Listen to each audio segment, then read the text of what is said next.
There's a proverb from Mishle that says, "Death and life are in the power of the tongue." The Rambam says in the Mishnah that an arrogant person has no place in heaven. An arrogant person is usually one who speaks lashon hara. It could be for many reasons, namely to make himself look better in the eyes of others. The Mishnah also says that one who not only speaks badly about others, but does it often, has no share in Olam Haba, the world to come.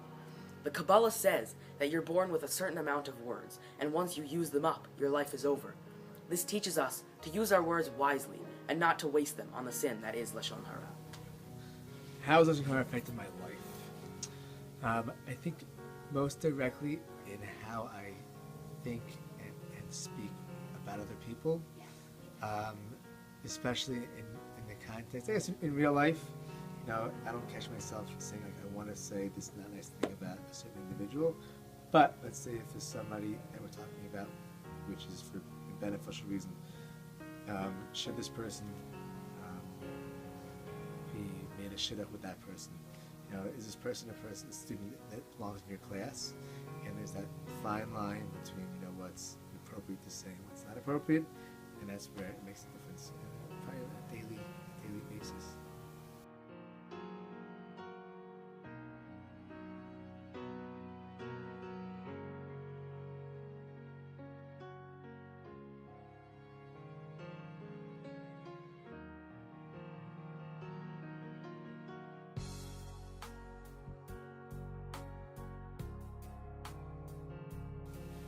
A man had trouble with speaking lashon hara. He would do it all the time in his business, in his work atmosphere. And one time he heard a juicy piece of lashon hara. And he goes and he tells it to many people, and it gets around to the person. And the person's very embarrassed, and he tells the rabbi what happened. And the rabbi could guess who spread this lashon hara. And he goes up to the man who spoke the lashon hara, and he asks him, "Did you speak it?" And the man told him he did. And the man instructs him as follows. And he says, "Go to your house and bring me a pillowcase." And it was an odd request, but he goes to the house and he brings back a pillowcase. And the rabbi instructs him to rip open the pillowcase and shake out all the feathers in a field. So the man goes to the field and he shakes out all the feathers and then goes back to the rabbi. The rabbi then instructs him to gather every single feather, every single one, and put it back in the pillowcase.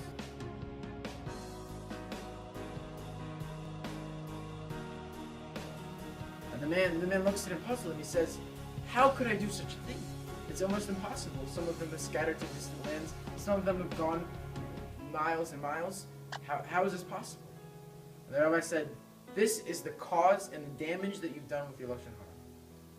Even if you had gone and tried to correct it, there's still lashon hara out there that you have told that cannot be resolved."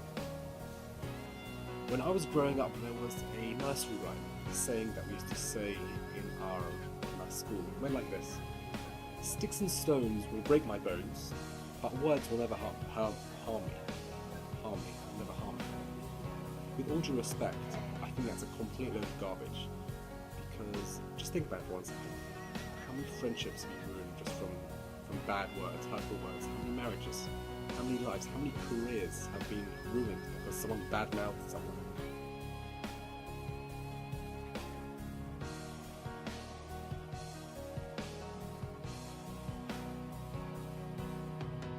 I think even without the mitzvah of lashon hara, we should be extremely careful never ever to say anything negative or hurtful about anyone. So much so, how much more so with this avera of lashon hara. I'll never ever to say anything ever harmful about anyone, either to their face or behind their backs.